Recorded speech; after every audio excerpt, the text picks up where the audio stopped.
Welcome to the RegenBiome podcast. Hi, I'm your host, Dean Felix Turcotte, a certified integrative health practitioner, level 1 and 2, certified in blood chemistry and functional lab testing. I love helping people with GI issues, weight loss, mold exposure, heavy metals, mysterious problems, and health optimization. I love helping people get to the root cause of their health struggles and simplify healing.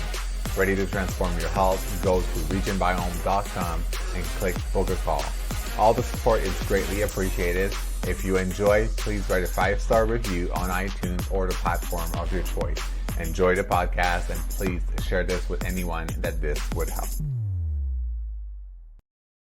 Well, welcome to episode 17 of the RegenBiome podcast. So today's episode, I have the incredible guest, Dr. Christy Sutton, coming on for a part 2 of our conversation. So today we're going to be diving deep into the conversations and connections between Crohn's disease, celiac disease, genetics, methylation, women's health, and conception. So again, we will be exploring how these factors intersect and influence each other. We're going to be shedding some light on important insights for those navigating these conditions. And so get ready for an enlightening discussion. So again, before we begin, please note that the information shared in this episode is for educational purposes only and should not be considered medical advice. So again, we always recommend consulting with your qualified healthcare professionals regarding your specific health concerns and conditions. Before we begin this show, quick shout out to our sponsors, Bioptimizers, which have been part of my day-to-day routine for quite some years now, along with all my clients. Their top supplement, Magnesium Breakthrough, which offers 7 forms of different magnesium.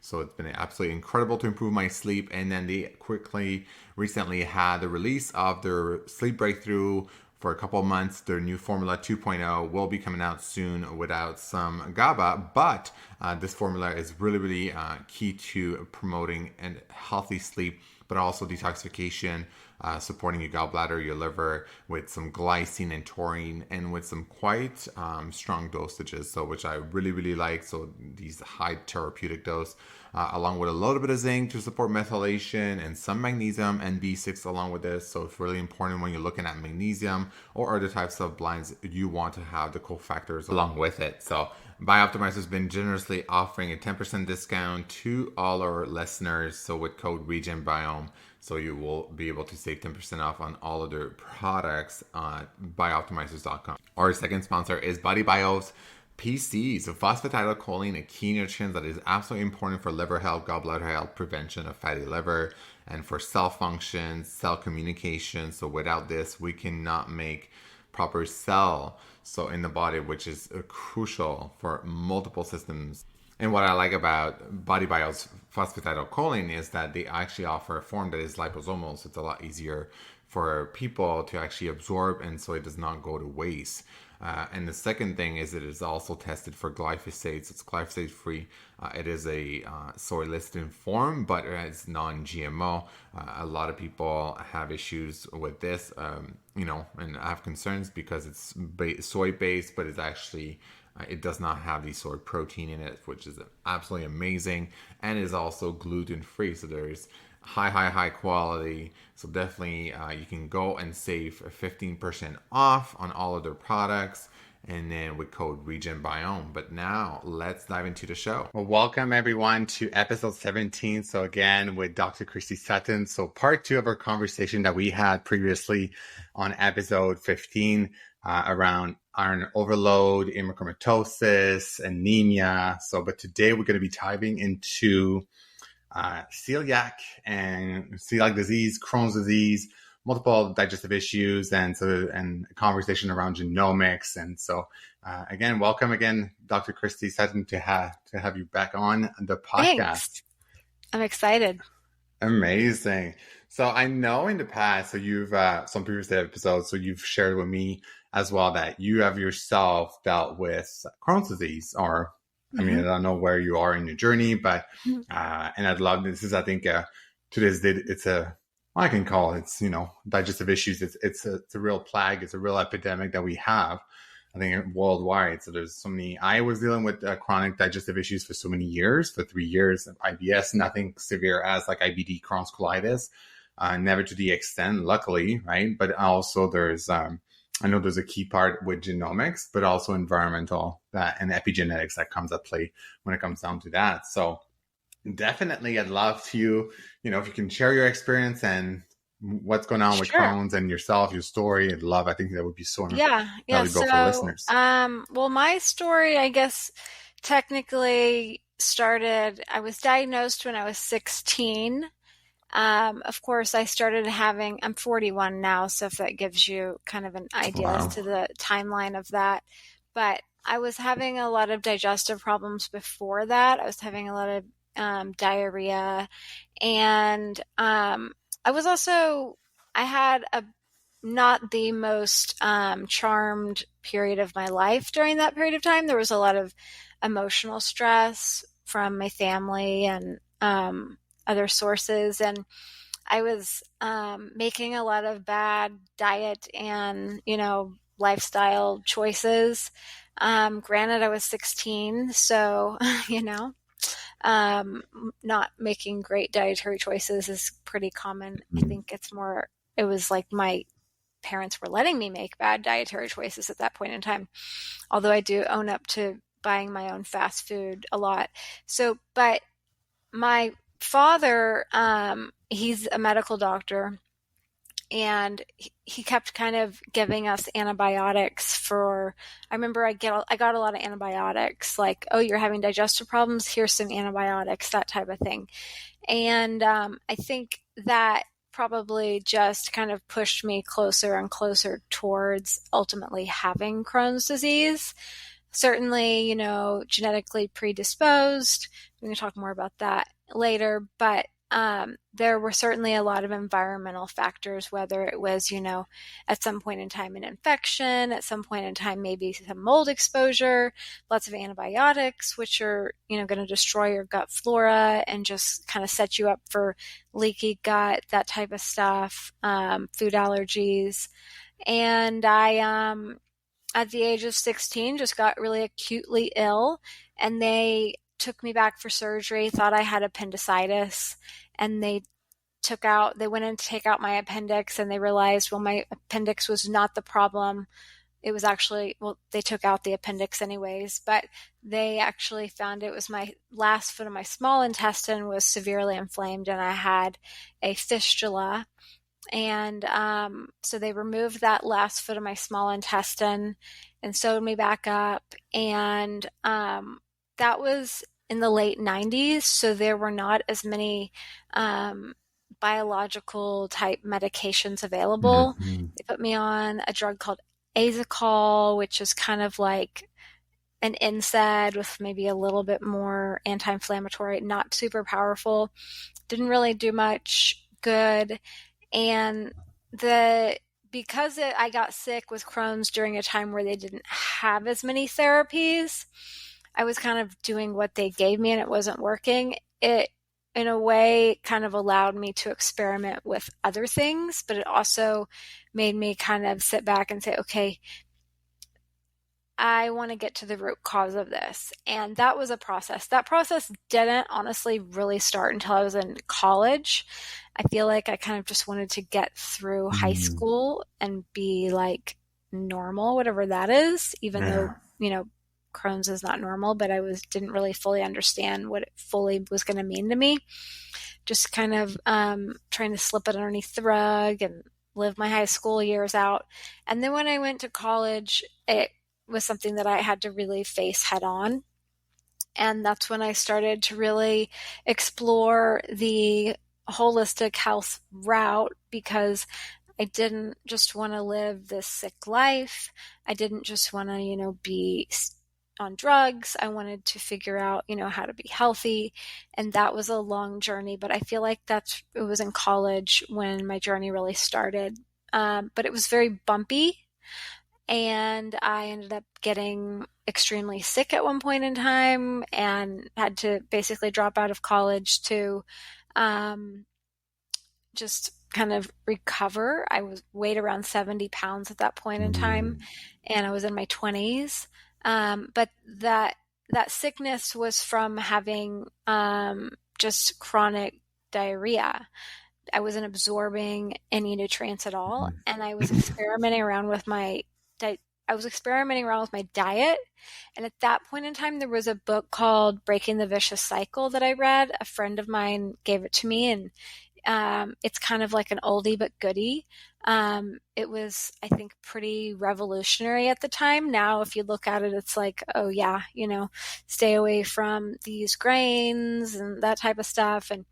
But I think for the time it was written, it was really huge, at least for me. And so that's where I learned about staying away from grains and really like a diet that could potentially be good for inflammatory bowel disease. And so I just kind of put myself on a pretty severe elimination diet. Okay. Where I was mostly eating fish and vegetables and some chicken and stuff like that. So would you say very Mediterranean? Maybe Mediterranean. I mean, I had no grains. It was fish and veggies, and I had such a so sensitive at that point in time. But that really helped me. And then I added some digestive enzymes, and that's where I kind of started experimenting around with supplements and finding, these really help me. And then I got a little bit brazen, and I did something that I see happen a lot with patients, and I started feeling better. And then I kind of started testing the limits, and I went too far.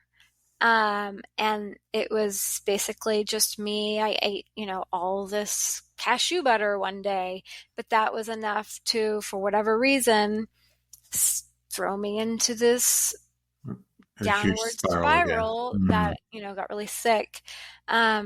But yeah, I do see that a lot with patients. They, they're kind of like, do I really have to eat this way? Am I better now? I'm going to try that food again. And then it blows up in their face. But I think that's part of the process of like accepting the reality that you truly need to eat a certain way. But eventually what happened was, from my trials and tribulations, I ended up in a chiropractic office in Austin, and Dr. John Bandy, he's one of my mentors, and I became a chiropractor because of him. But I walked into his office and I didn't really expect much because he was a chiropractor, and like most people, I thought, well, how can a chiropractor help me with this? What am I doing here? Why did somebody tell me to come here? And I almost didn't even go once I realized that he was a chiropractor, but I'm glad I did, because he helped me tremendously. At that point in time, I was already on a really limited diet, and he told me to take niacinamide, vitamin B3. And he said, almost all the Crohn's patients he's seen, they get off of gluten and cow milk and take niacinamide, then they get better. I think that's an oversimplification, but it really worked for me at the time. And so I started taking the niacinamide, and my diarrhea went away that day, which at this point in time, I was like 70 some odd pounds. So the fact that the diarrhea went away and I could start gaining weight was a really big deal. And it was a process to kind of nurse my health back, which, just restoring my health, gut, etc., really learning what I can and can't eat. And then, there's been lots of chapters. It took a while for me to finally get to the point where I realized, sometimes I have diarrhea because I have bile diarrhea, which is something that happens when you don't have that last foot of the small intestine. And when you don't have that last foot of the small intestine, then that's where bile is absorbed. So bile is secreted whenever you eat something fatty.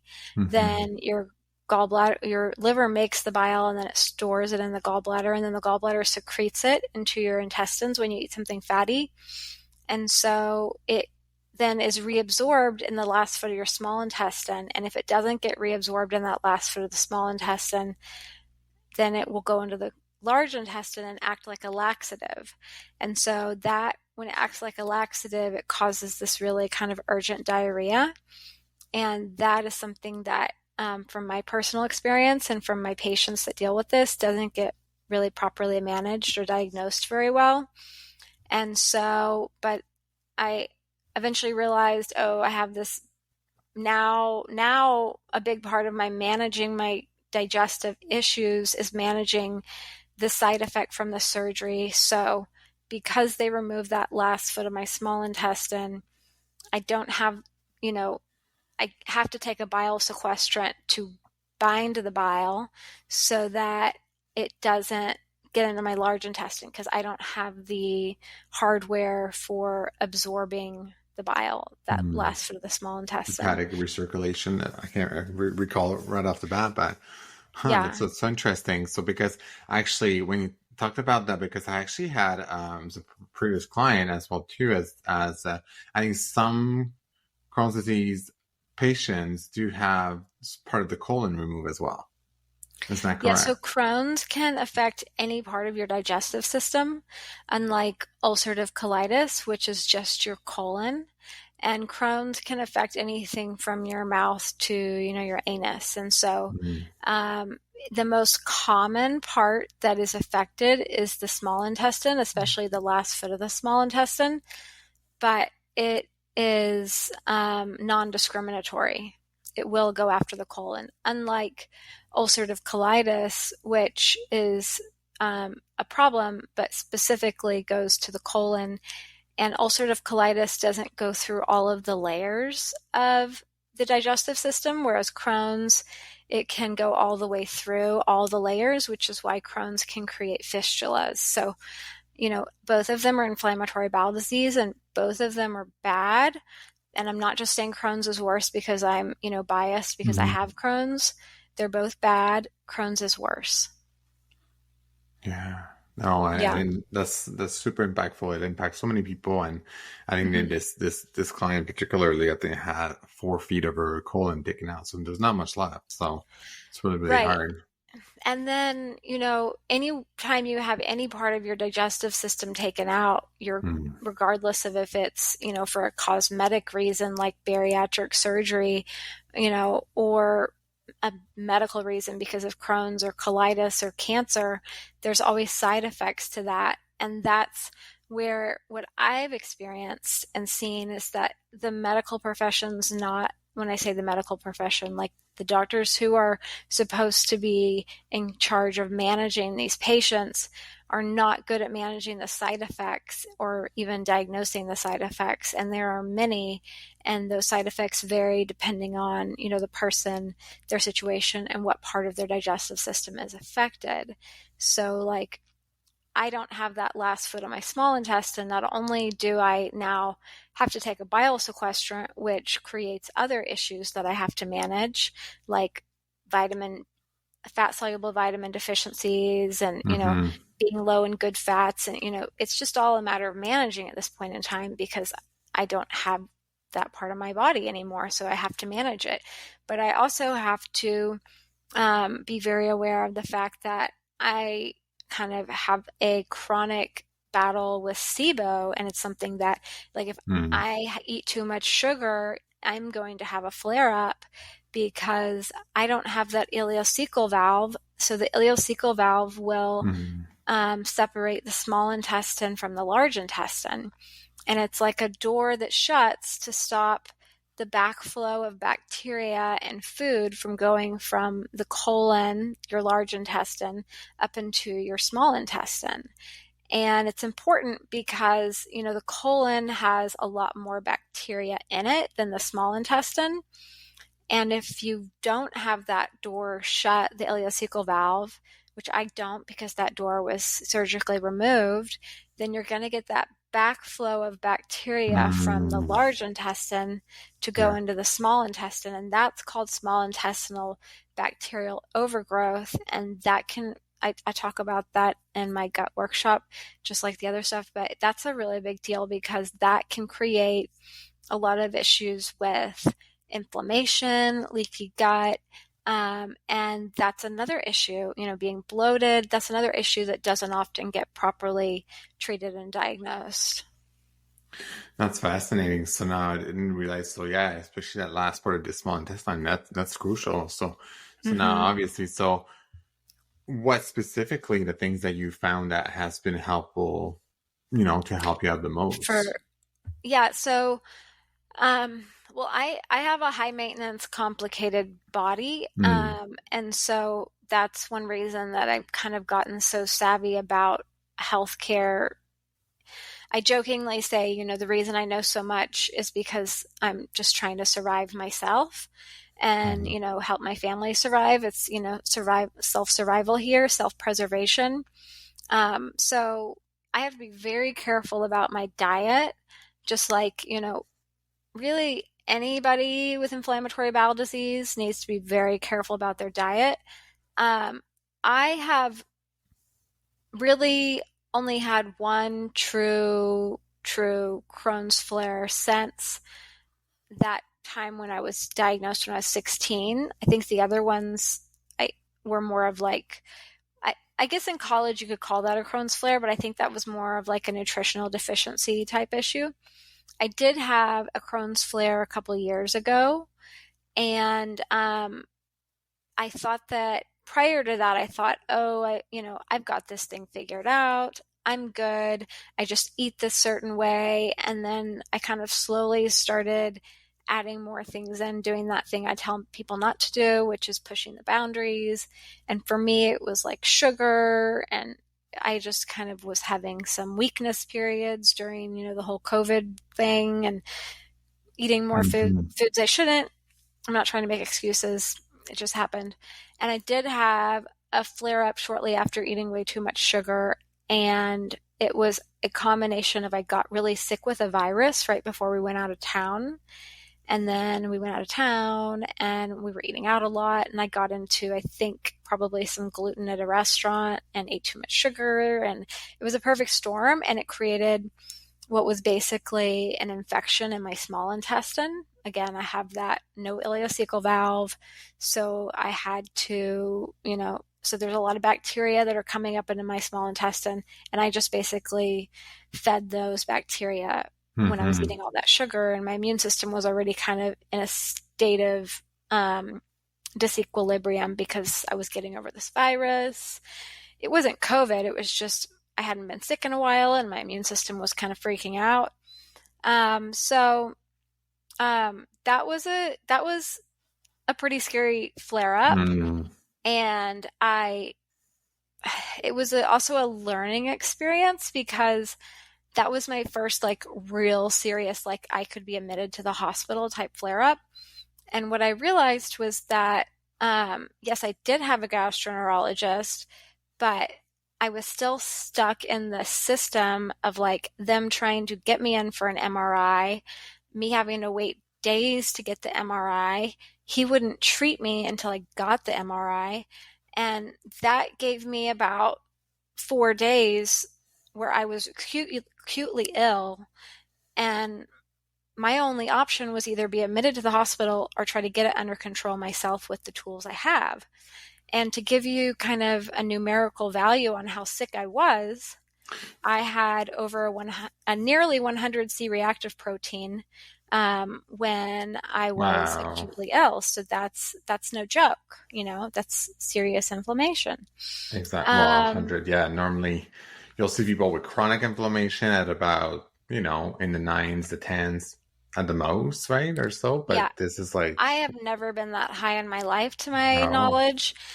Normally, I'm a normal C reactive protein, like under 3. So I just jumped up to very, very high, and I had to get it down. And I actually have lab work that shows, like, okay, I got it down to 70. I got it down to 50 because I kept doing labs to see, like, what is going wow. on. And eventually, I did get the MRI, and the MRI showed that I had an abscess, and they put me on antibiotics and steroids, and healed up.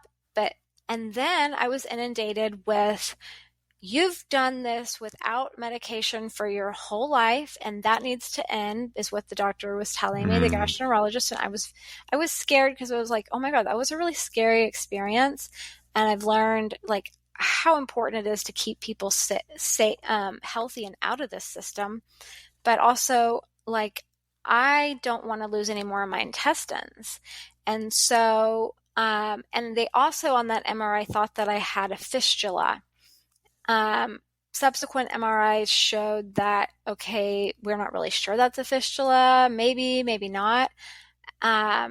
So anyways, the doctor said you should really just try this period of this Entyvio, which is this IV infusion. And for the first time in my, over 20 years of having Crohn's disease, I tried, one of their medications. I gave it a good, probably 7 or 8 months.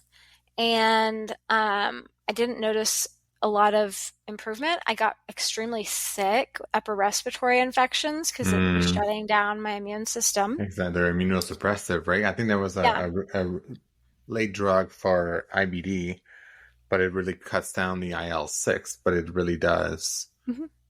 a massive toll on your immune system. Yeah. And so Entyvio, they say it just shuts down your immune system to your digestive system, but that is not actually true. It shuts down really like the secretory IgA part of your immune system. And so that includes your respiratory system as well. And if you look at the side effects, there are other side effects that include upper respiratory infections. You're at an increased risk for TB, even some cancer, stuff like that. Just, it doesn't give you warm, fuzzy feelings. So what made me decide to finally say, you know what, I'm not going to do this anymore, was at the end of that 6 months period, I got a calprotectin. And calprotectin is a stool test to measure inflammation. And I'd been monitoring the calprotectin kind of throughout this period of time. And it had gone up really high when I was having my acute Crohn's flare, and then it started to come down. And then I got one calprotectin right before I got on the immune suppressant Entyvio. And then I got one after 6 months of being on it while I was still on it. And my calprotectin had gone up. And I was like, my inflammation's not coming down. I'm getting upper respiratory infections. I don't know what side effects that I'm, potentially opening myself up to, but this is not something I really want to do. So I got off of that, and, now I have really tried, and I think been better about my diet. Again, I have to be very careful about sugar. I have to be gluten-free. I have the celiac gene. I've never seen anybody with Crohn's disease. I take that back. I've seen one person with Crohn's disease that didn't have a celiac gene, and that was an anomaly. Everybody else I've seen with Crohn's disease has a celiac gene. Every single person I've seen with Crohn's disease, whether they want to admit it or not, has to stay on a gluten-free diet. And that's one of the problems with a lot of these drugs and doctors, is that the doctors are not really fully on board or understanding of how important the diet is for managing these people, myself included. And the drugs suppress a lot of the symptoms. So, you put somebody on a really strong immune suppressant, it shuts down their immune system. And then, they can eat foods that they have a problem with, like maybe they are a celiac patient has Crohn's, and you shut down their immune system. And they can eat gluten without, hurting as badly. But is it still doing some serious damage? Yeah. And is it then also, suppressing your immune system, opening you up to other things you don't want, like cancer? Because in the end, your immune system, it doesn't just go after infections, it actually goes after like cancer cells. So it's a very complicated wire that us autoimmune people have to walk. And I, having lived with an autoimmune disease for over 20 years and, had lots of patients with them, and thought about this and written about this and taught about this, I still, autoimmune patients are the hardest. They're the hardest. And when I hear people say things like, oh yeah, I can cure an autoimmune disease, I kind of feel like, I don't know if you really know what you're telling these people, because that's kind of like a dangerous thing to say. Once you have an autoimmune disease, then at some level, you have to manage your health for the rest of your life. You want to remove as many triggers as possible. And there's lots of different triggers for autoimmune diseases, like viruses, bacteria, chemical toxins, heavy metal toxins, stress, Mold. mold, toxins, period. Even vaccines can be triggers for autoimmune Mm-hmm. diseases. I'm not making this stuff up. Look up on PubMed. Um, you know, uh, so there's lots of different triggers for autoimmune diseases, and that's why they're so hard, because, you have to find and remove those triggers. Here we're back. We're redoing the last part, 2/3 of the part 2 of our episode. So we'll be diving back into. So I know there's some of the questions that I had around for listeners, and with the story that you shared about yourself with Crohn's disease, and so how it was and how it's been for maintenance and maintaining, because like you explained in the previous podcast, at the first recording, so that part of the small intestine was removed, which is the end. And so that has had a big impact with your overall health, and how I think this is really impactful. So that was fascinating to me, because I actually did not recall that or understood that part, that when you get that small, so this is at the end of the small intestine, correct? Yes, So the last how bit. it has an impact on the ileocecal valve, so allowing bacteria from the colon to enter inside the small intestine as well. So now this is something that is happening all the time for you. Is that the case? Yeah, it's pretty Okay. much like a chronic battle. Okay. And so, like, for those people that have had surgery, so as people with Crohn's, so like, what would be your top tip or things that you would recommend, or things that you yourself that you can continuously apply on a day-to-day basis, if that's the case, if you had an operation and you had that small part of the small intestine removed, what would you do in that case? For people that have had like intestinal surgery, so there's so many different types of intestinal surgery, whether it's affecting your esophagus or your stomach, or like if they're doing a bypass surgery where they're bypassing to try to lose weight and stuff like that, or like a loss of your small intestine, which is more common with Crohn's, or a loss of your large intestine, which can happen with ulcerative colitis, some with Crohn's, and then, cancer. So there's so many options. So if I was to answer that as just a general, kind of something that could potentially help all of those people to support their intestinal health, what I would go for is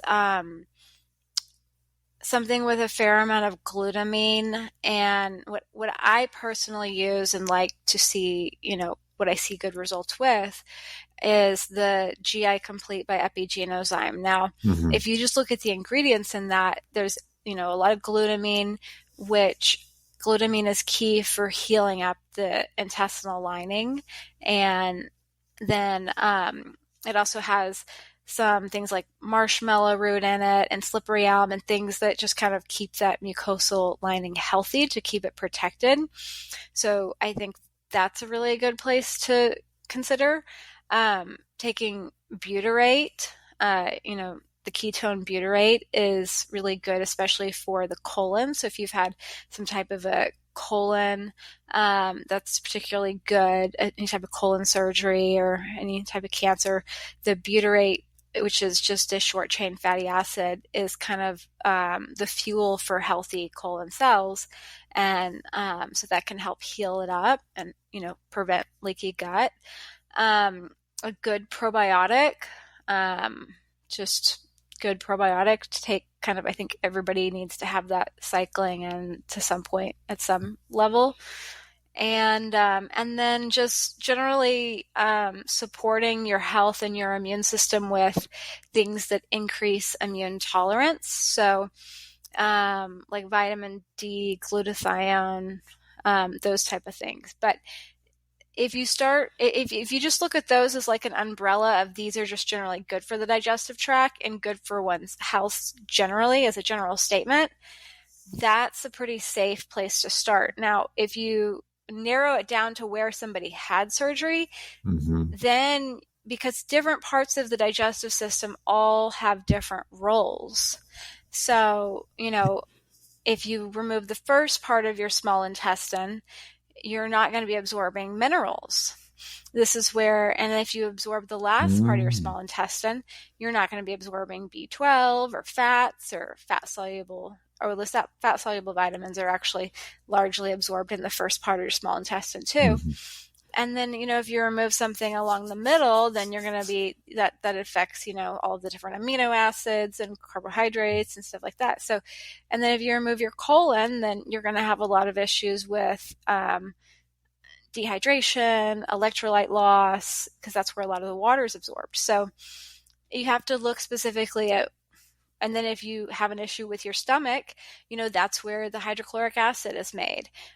So you have to kind of look at where is the deficiency, and then that's where, the personalized healthcare comes in. So like for me personally, it's important that I am good about B12 and fat soluble vitamins. And in general, I kind of have to be a little bit more careful about all nutrients because I'm missing a part of my bowel that absorbs nutrients. So, I don't know. And that's something I think we did talk about that is so important and that's fascinating that all the different parts of the small intestine and the colon as well, right? They all have and serve a purpose.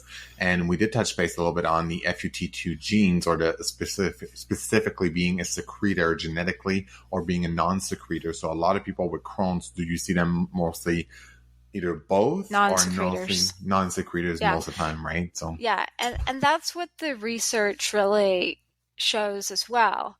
Is it's interesting if you break down. I wish I had it, but there's this chart I have in my gut and immune workshop where like it breaks down the secretor versus the non-secretor and like the health problems associated. Both of them have their pros and cons. Being a secretor has a pro and con, and being a non-secretor has a pro and a con. Exactly. And so the non-secretors, they are just more likely to get Crohn's, celiac, more autoimmune type things. And then there's certain infection, and they're less likely to get as many infections like early on in life, like as very young children.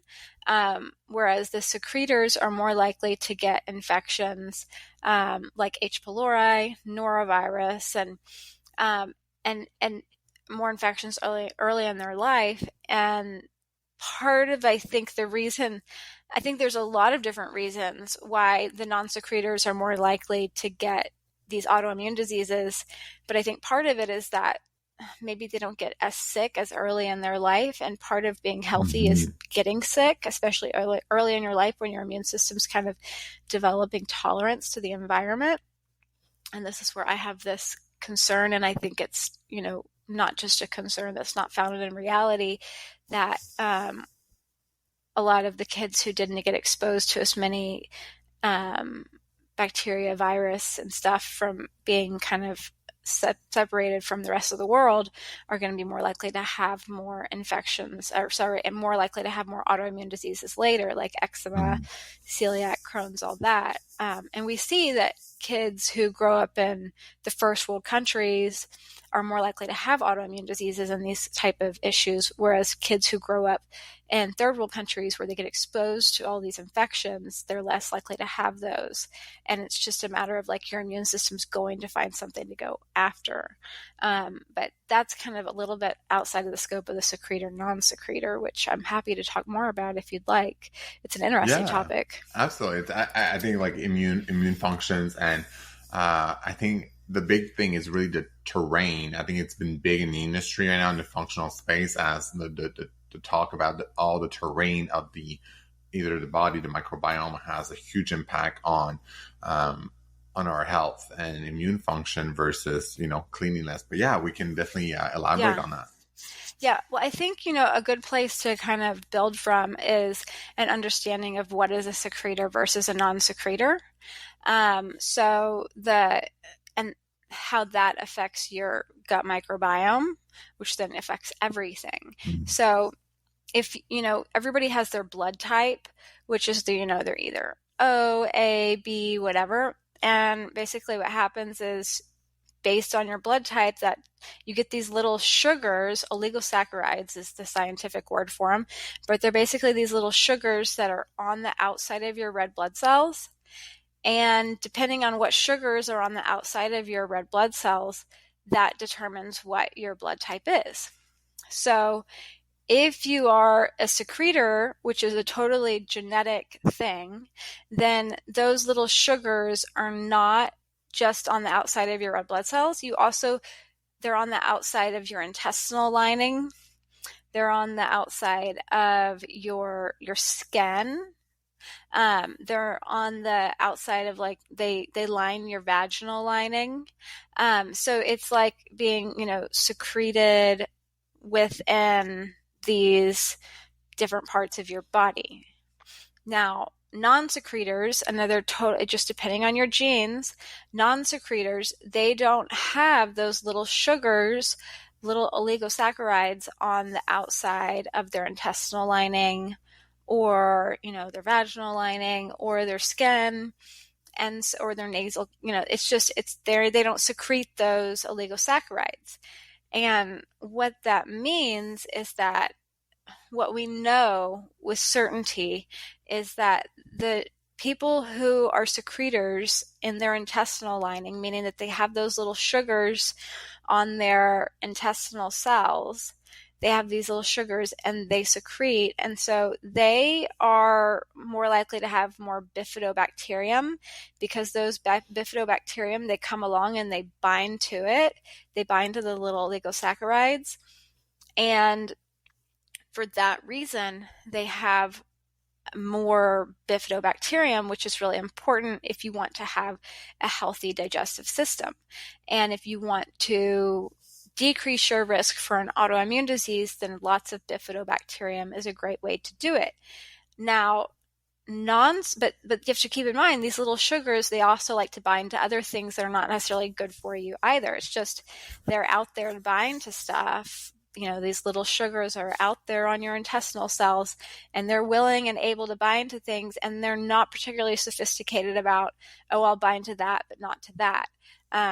And ultimately what has happened is there's been bacteria like H. pylori, which is a pathological bad bacteria, that have evolved to bind to the same thing, because, that's evolution. This bacteria is going to do better and find a host and survive better because it can mimic that bifidobacteria and bind to that secretor oligosaccharide. So the non-secretors don't have those, and so they tend to have much lower bifidobacteria. Now, they still have some in them. It's just going to be a lower amount, a lower ratio. And those are the type of people that, they're going to probably need to supplement more with a good bifidobacteria probiotic. And that's a good thing to know, because, again, if we go back to what is one of the most important things in our body, it's our microbiome and our gut microbiome.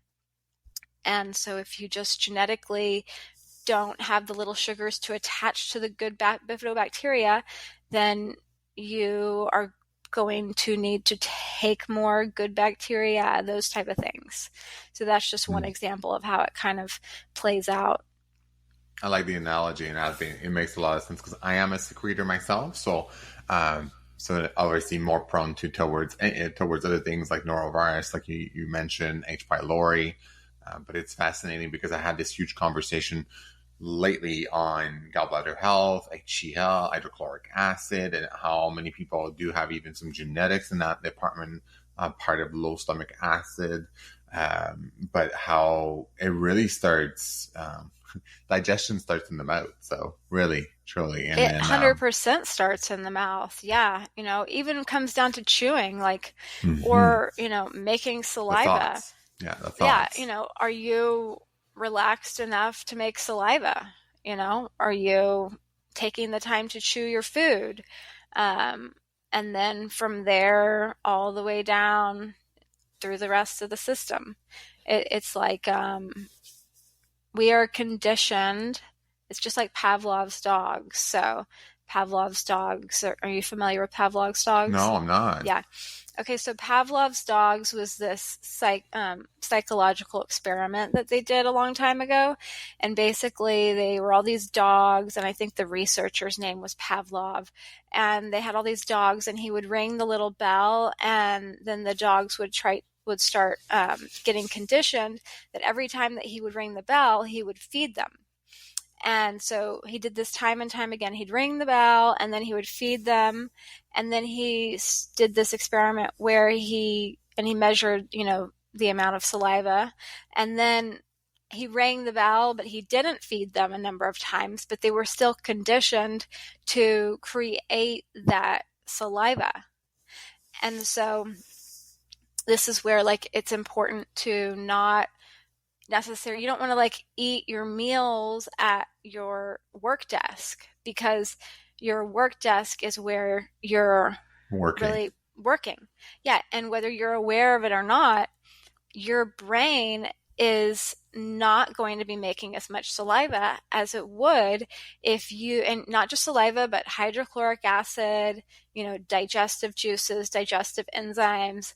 It's not going to be helping. It's not that the vagus nerve is not going to be firing as much, stimulating the digestive system.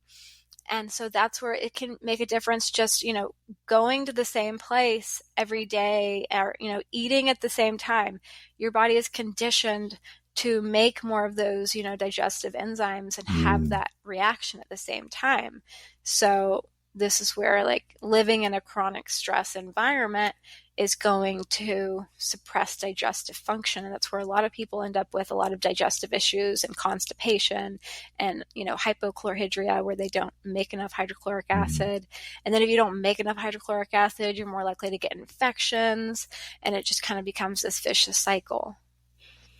Yeah. Oh, that's fantastic. So such good tips. And especially, in the world that we're living now, fast-paced, people are cutting their time or just on the go, fast, eating as you're driving or eating as you're working. So absolutely. So obviously digestive support is a must. And I get there's times and places that is, we must still eat, but I think digestive support is a huge one. But one great topic and about celiac, how relevant this is nowadays. And, there's a lot of people that may be walking around with a potential genetic risk towards celiac. So how impactful is that, you would say, and because it has impacted your life as well. And thus, we all know that gluten nowadays is completely different than what it used to be way back then. And so this is why I often hear some clients as well, oh, I've just went to Italy or went to Europe and then I ate gluten over there and that was completely fine. I had zero bloating, but I came back to the US or Canada and had my regular gluten and it is a nightmare. So maybe we can talk about that. Oh, you bet I can talk about that. So when it comes to genes, celiac is one of the top ones that I am looking for, paying attention for, concerned about, talking to people about.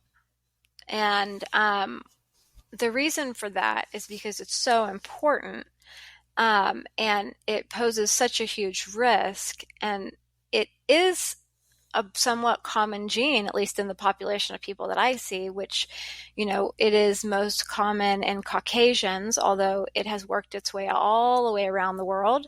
But it is very much in a higher percentage in Caucasians. So, but it's everywhere. And personally, I have a celiac gene. I attribute it to a large number of my problems.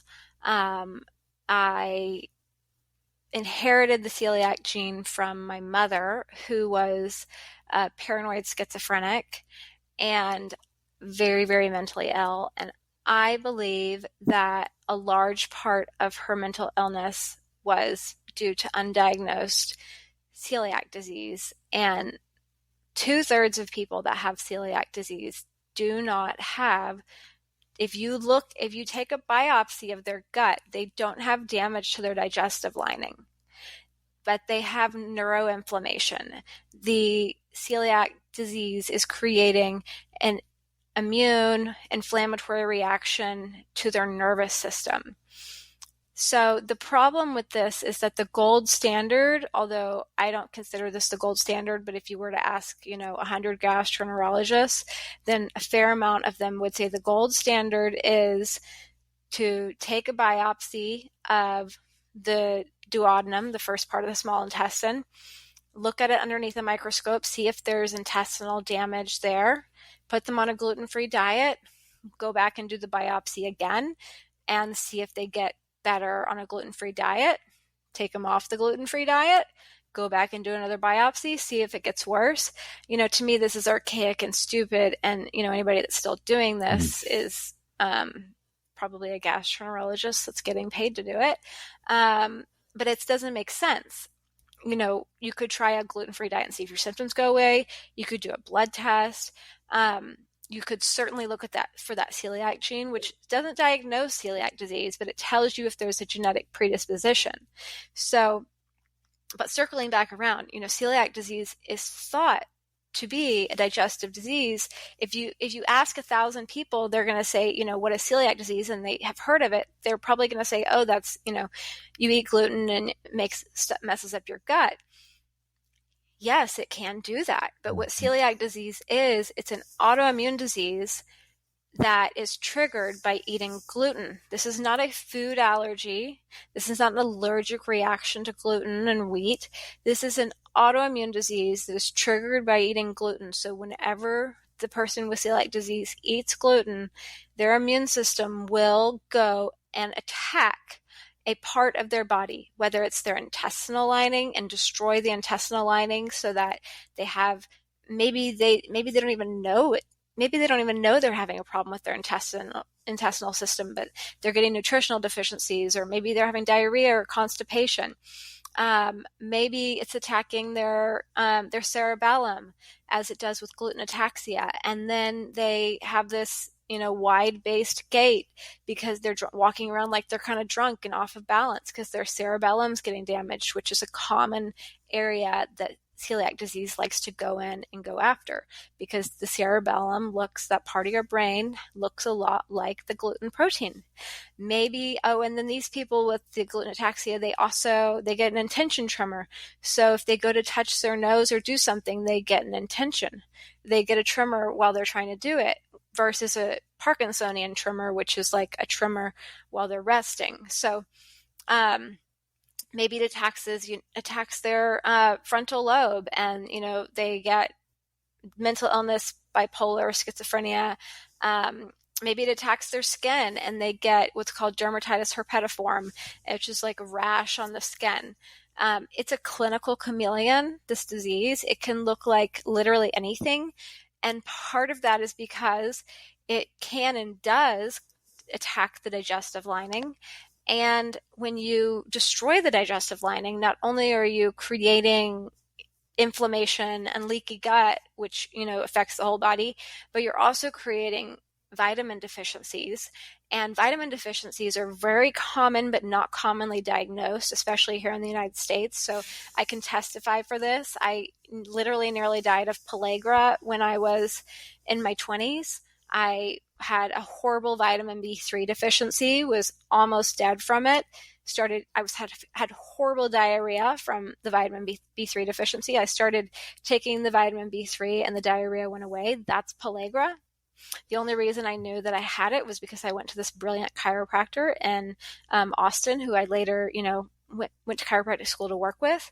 So me personally, I have the celiac gene. I also have Crohn's. I have only seen one patient in my whole career that had Crohn's that didn't have the celiac gene.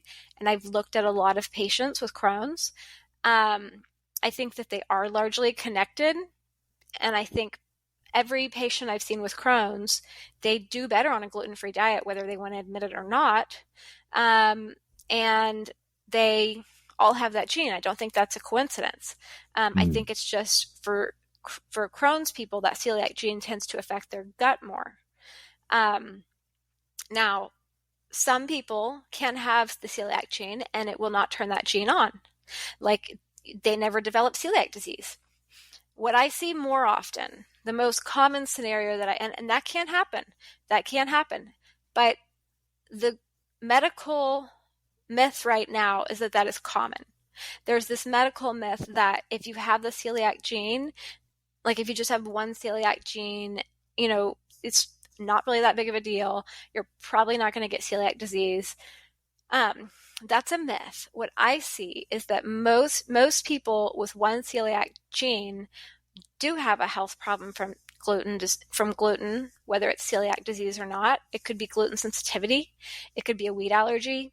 They do have a health problem from gluten, and they may not realize it until they get on a gluten-free diet, or they may just never realize it. But everybody needs to know if they have this gene. They need to know if their children have this gene, because it has huge implications. And if you know, it can turn on at any point in time. And because it's an autoimmune disease, like all autoimmune diseases, there are specific triggers that turn on this autoimmune disease. So, like, it is common for people who have this gene, they maybe get sick with the flu or with COVID, and then the gene turns on, and you know they have digestive issues after that. And then I think last time we talked, I told you the story about the patient who was the guy who came in and he got COVID, and then he had this trigger for celiac disease. So the first appointment he came in, he was telling me about how, you know, he just had kind of more digestive issues after having COVID that had been going on for many months. And I just asked him, well, have you done genetic testing? He had his 23andMe. He showed it to me. He did have a celiac gene. So I just explained to him, this could be celiac disease. Celiac disease, it can often be triggered by, there's a trigger to it. An immune It's response, often a right? virus. Yeah. Your immune system gets, it can be a viral infection. It can be a lot of different things. So then he gets on a gluten-free diet. Digestive system gets totally better.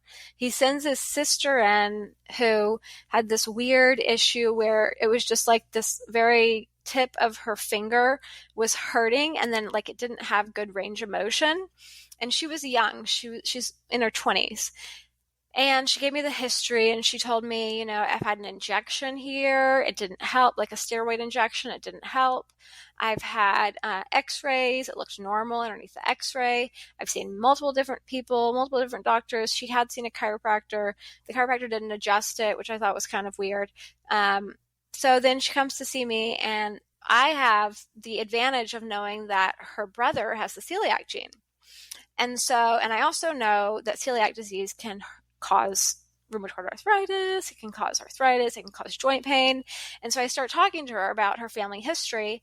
And I always tell people, like in my new patient paperwork, they're supposed to fill out their family history. A lot of them don't. So she didn't really tell me her family history, so I had to ask her. Everybody wants to say they have a wonderful family history, and then you start asking them, and it's like, okay, that's a problem. Yeah. So she had a grandmother who had arthritis, and I said, well, is it osteoarthritis or rheumatoid arthritis? And she didn't know. And then she said, but it made her hands look weird. And rheumatoid arthritis, it kind of makes your hands look weird. Osteoarthritis can do it too. They get kind of like inflamed. But rheumatoid arthritis, it's like they get, you don't have rheumatoid arthritis as far as it doesn't look like it. Yeah. I mean, I had my positive ANA at one point, and then it went off. So this is why I'm not so sure how I feel with ANA, positive and negative. ANA is more lupus. Yeah. Right. If you have to do the rheumatoid factor. Yeah, because the RA factor, and I know, like, with the client, like in the 20s, I think the conventional ranges is 20 and above, but functional is a little lower. So yeah, I mean, ideally you have like 0 of these antibodies, right? You really don't want to have antibodies to your body. So anyways, I told her, you know, your grandmother probably had rheumatoid arthritis. Your brother has a celiac gene. You might have a celiac gene. I don't know if this is going to help, but you need to get off gluten. Just try it. And so, you know, I adjusted her hand and everything, and she started a gluten-free diet. The pain went away. And then she, like most people, she went back and ate gluten again, and the pain came back, which told us that it was indeed the gluten. And then she got off of gluten again, and the pain went away. So in my mind, like a lot of people might think, oh, well, that's great. You help somebody with pain on the tip of their finger. But in my mind, I saw this as really a blessing. Oh, and we had run all of her labs, and all of her labs looked good. Like her C-reactive protein was normal, her rheumatoid arthritis antibody, everything was good. ANA was negative, because I was honing in. I was like, this is early stages of rheumatoid arthritis.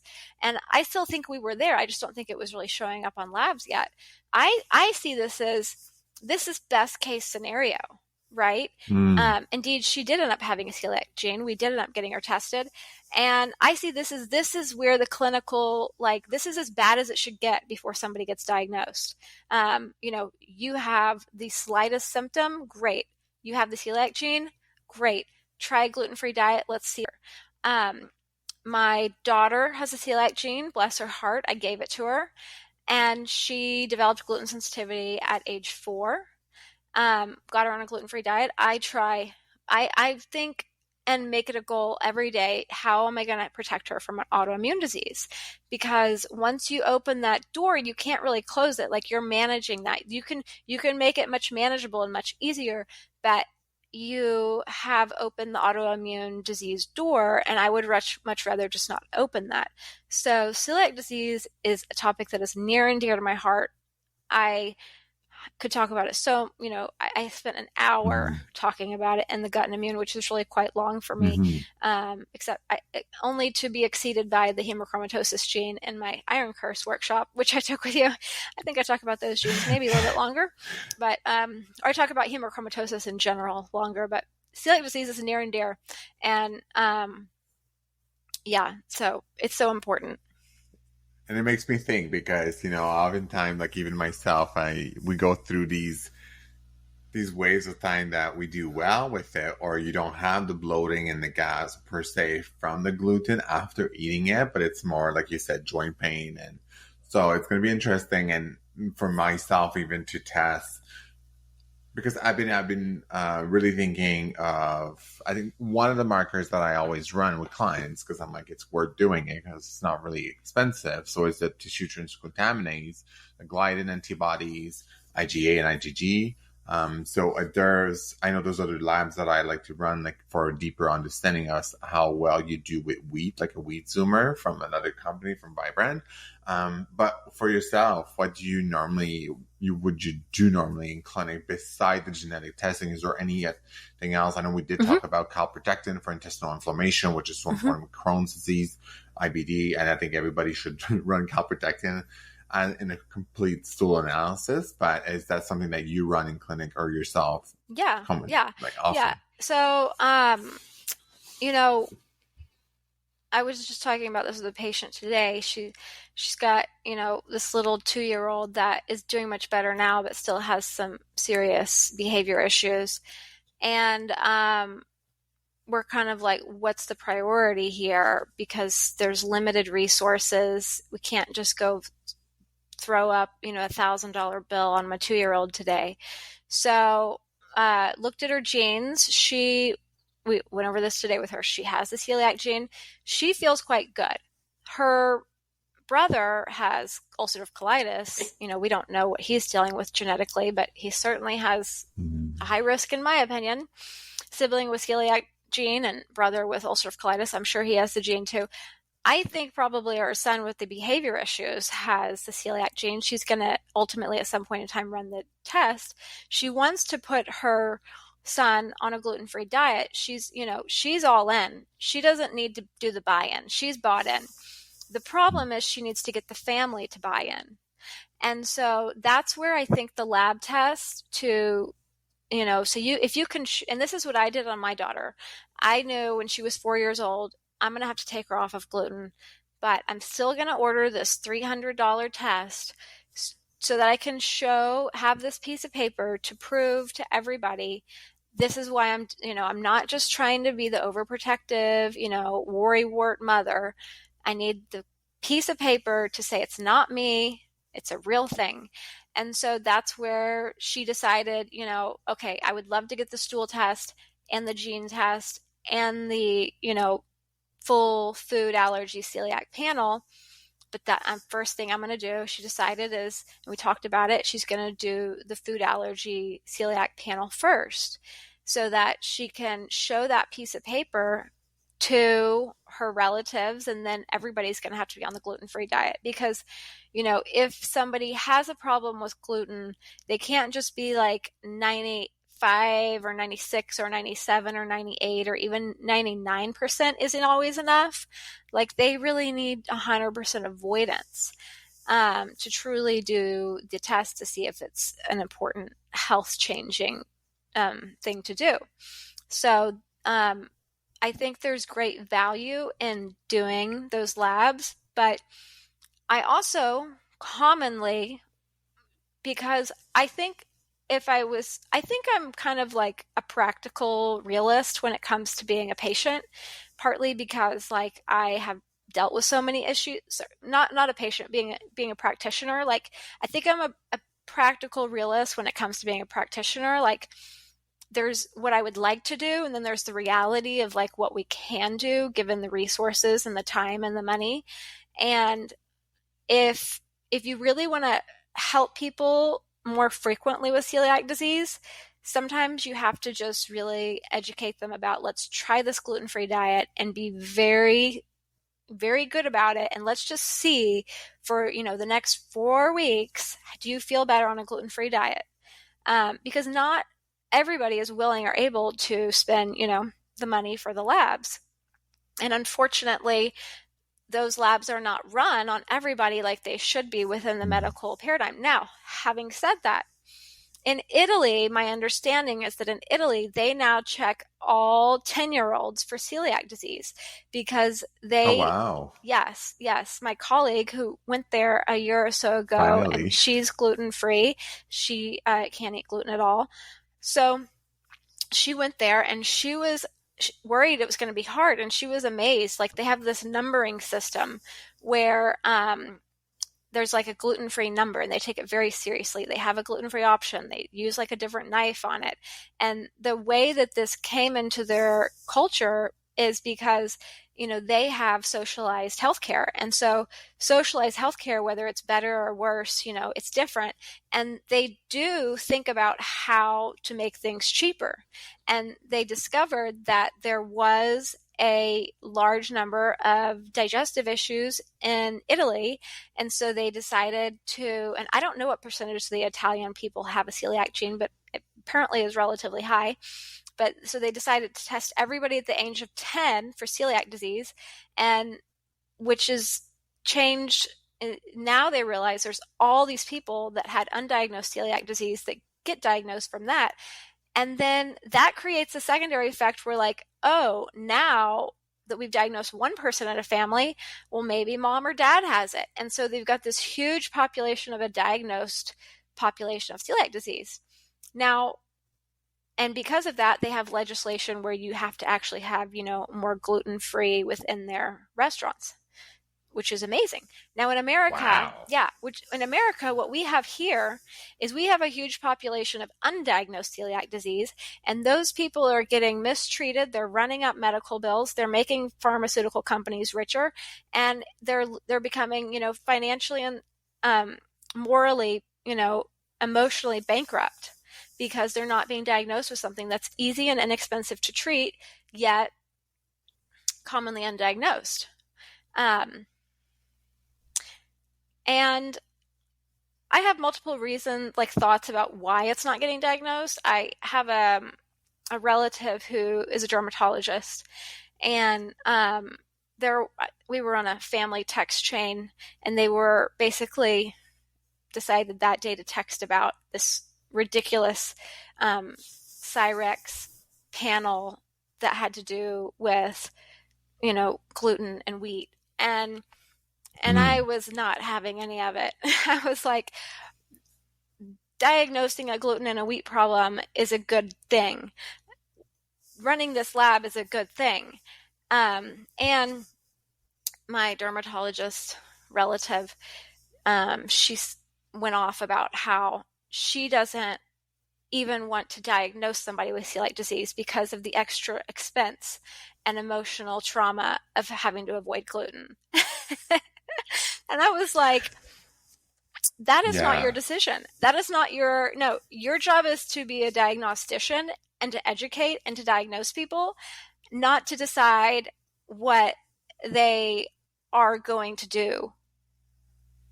Yeah, I agree with that. And I think in the space this is why being non-licensed myself, there's part of it in that you stay in your own lane, but at the same time is the way that I think the way that conventional medicine is actually diagnosing things. That I think the part can be really helpful and necessary for a lot of people. But how this information is brought to the people, I think this is where I see it so often. I'm like, it does so. In my own humble opinion, it does a lot of damage for some people, the way that it's being brought to them, because there's poor education around, okay, so now you have celiac, but what does that mean to me? Like, I'll go off gluten and go on to your merry way. So this is why the after part of that, like, it's not people not being managed or not being coached or not being followed up with, and how are you doing? And, to kind of like, this is where I'm like, we all have different genes. It's just how can we make this more harmonious for our bodies to just be more resilient?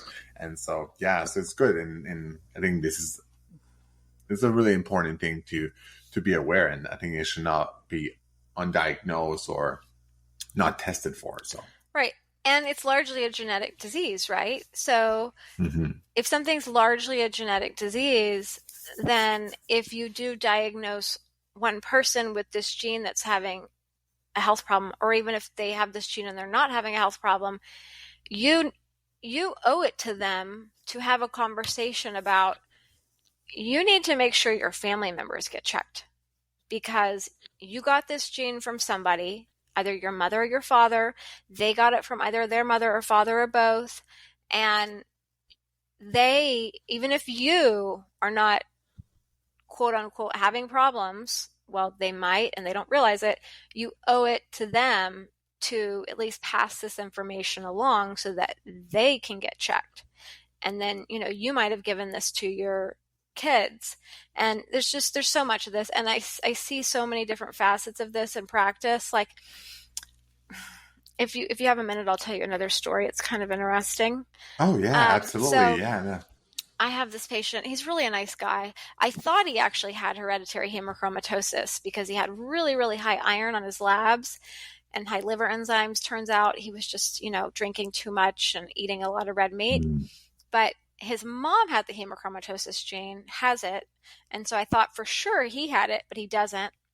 So anyways, we get the 23andMe results. I'm like, okay, you don't have the gene. You dodged that bullet. You do have the celiac gene. And he's like, oh, I don't have any problems. But he's also the type of person that's like, I'm not even like, I wouldn't be eating bread, right? Like, no beer. Like, I don't think that's going to work. It's like, we're not even going to open that as an option. You know what I'm saying?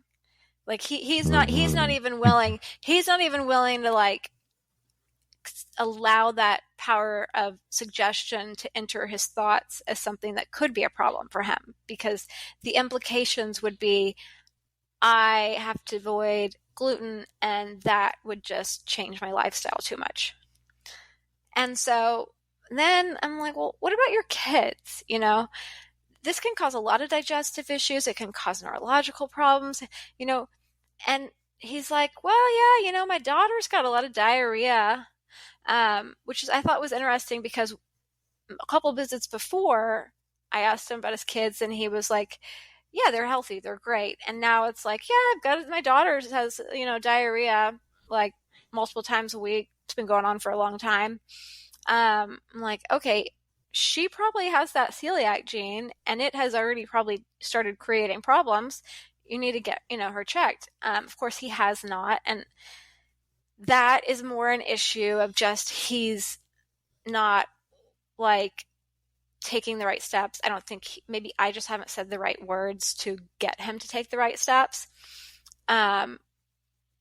So, but you just, I just keep talking about it at every visit. We really need to get your daughter checked. This is a serious issue. The problem is that until this gains enough traction and there's enough like big doctors, this needs to come from the top down, because I am just, Dr. Sutton, chiropractor in Dallas, no big deal doctor. When I'm saying something and they're not hearing it, patients are not hearing it, from the general public is not hearing it from the other powers that be, the AMA, the CDC, their primary care, it's so much easier to dismiss. And we can't make it so easy to dismiss, because this is an easy thing to truly diagnose and treat. It's just an inconvenience. But for whatever expense and inconvenience you incur from going through the steps to diagnose and treat it, you will save yourself and potentially, your loved ones, untold damage that can often not be easily reversed. So we've got to take it more seriously. And although my husband and daughter have said I'm not allowed to write another book because it's such a time-intensive process, my next one's probably going to be about gluten.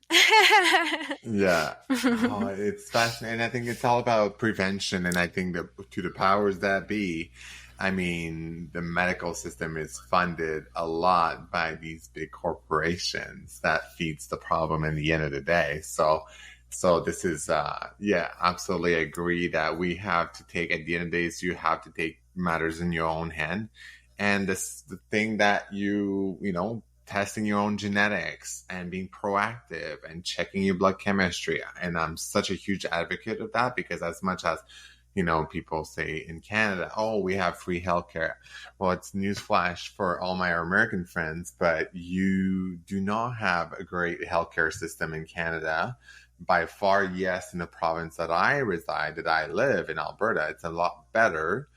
If you advocate for yourself, doctors are a lot more loose than other provinces, but still, at the end of the day, paid out of pocket is the best, and you get what you pay for. Mm-hmm. And even in the US, I mean, I don't know the ins and outs of, insurance. Some people have great insurance and things, and it's just so important to do it, and being proactive. It saves you so much cost down the road, your health, and the medical costs, especially in the US, is just astronomical when I look at things and surgeries, and I'm like, and just looking at your celiac genes, how powerful that can be and helpful.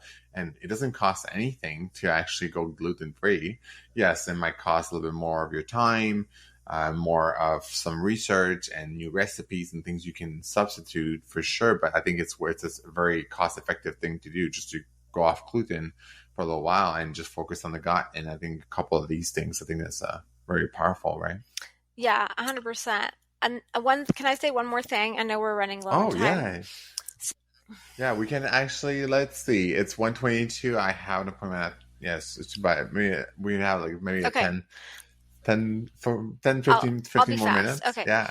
All right. Well, yeah. So it's good. It's almost 1:22. So here. So I still have, we can go like 20 minutes for sure. So it'll be okay. I remember you said about 30 minutes ago, you said that the people will go to Europe and they can eat things they can't eat here. And that's definitely a real thing. Like I see that commonly. People will go to Europe, or, they'll just leave America, and their digestive system, they just feel better. They're not eating the toxic sludge that is our food. So, and there's multiple reasons for that. One is like we have the GMO stuff, which has more glyphosates in it. But what I didn't realize until just recently when I was listening to RFK Jr.'s interview with Joe Rogan is, he is really I haven't finished that one yet. It's 3 hours, and you should listen to every single minute of it. It's so good. He is so intelligent. And he was a part of the lawsuit that went against Monsanto and won against Monsanto, bringing basically because Monsanto makes glyphosate. Glyphosate causes non-Hodgkin's lymphoma, causes many other health problems, but including leaking gut. But this lawsuit was against non-Hodgkin's lymphoma. They won the lawsuit. So he's an expert on glyphosate because like he said, if you're going to sue somebody, you become an expert in that subject. Well, what I didn't know, like I knew like a lot of people that corn, soybeans, they spray the corn and soybeans with the glyphosate so that, the corn and soybeans will not die, but all of the weeds will die. But what I didn't know is that I think he said like 2006. I can't remember the year, but they actually started spraying wheat with glyphosate. They actually started spraying it like, not like while it was on the field waiting to get harvested, but like they would harvest the wheat, or they would spray it like right before eating it, which is different. And they did it to dry it out. And so the difference in what he said is that when you spray corn and soybean, the rain comes and it washes a lot of that away, and it's not as concentrated on the corn and the soybean, right? It's not as concentrated on the food you're eating. As the difference is that with the wheat, they're actually spraying it on the wheat that they're then, putting in your food.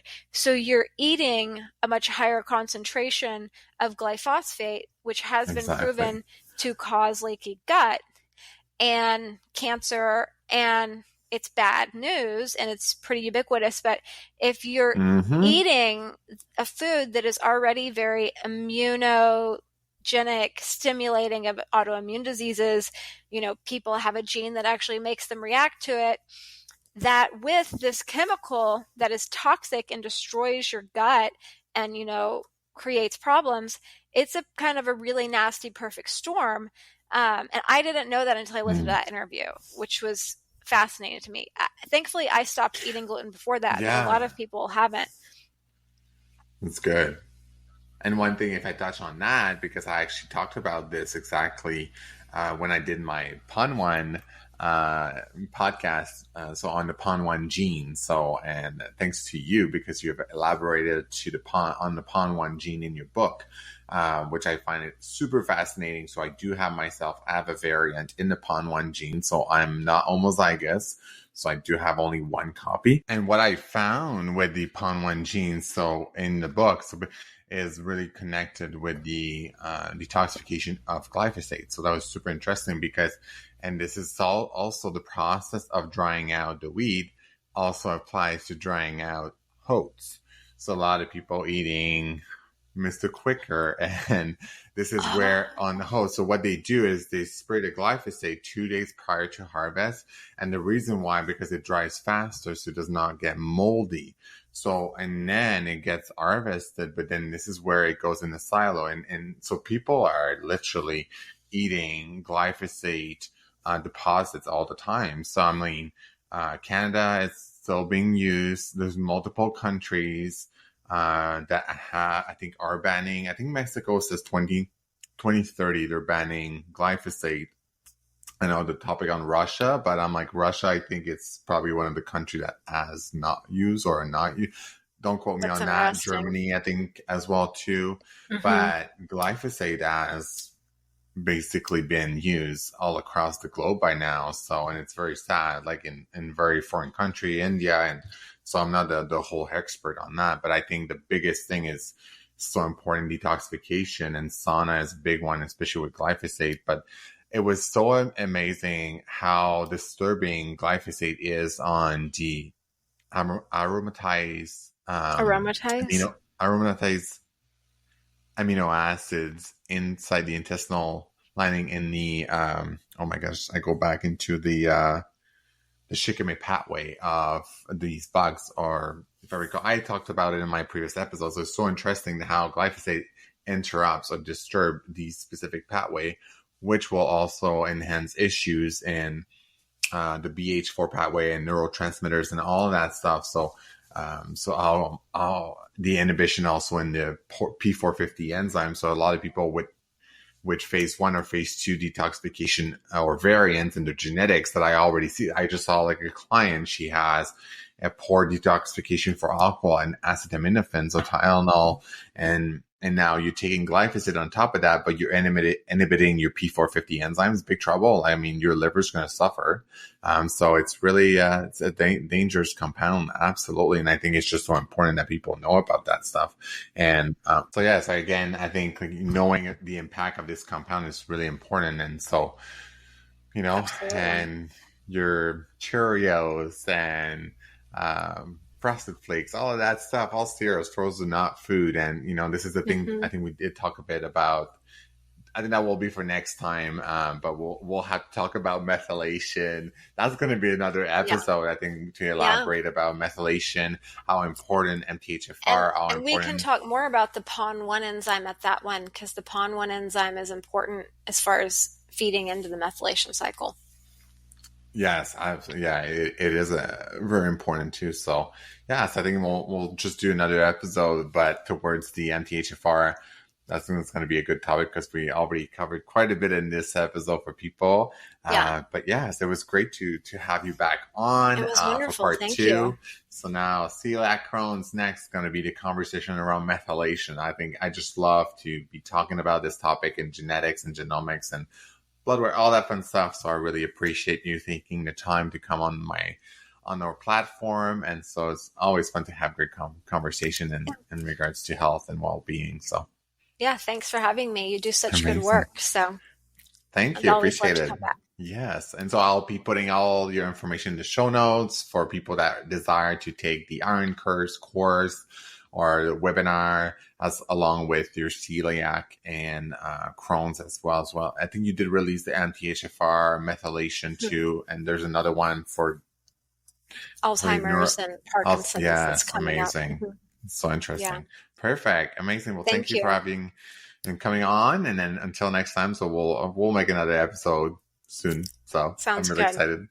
Okay. Perfect. Thank you. I'll see you later. Bye. Thank you so much for joining me on this episode of the RegenBiome podcast. If you enjoyed the show, please remember to leave us a 5-star review on iTunes, because that's what helps us to be heard and to be seen. If you'd like to connect with me directly or seeking private one-on-one health coaching, or if you have any questions about this episode, please reach out to me directly through my website, regenbiome.com, or on Instagram at JeanFelix_JFT. Thanks again, and I look forward to seeing you on the next episode.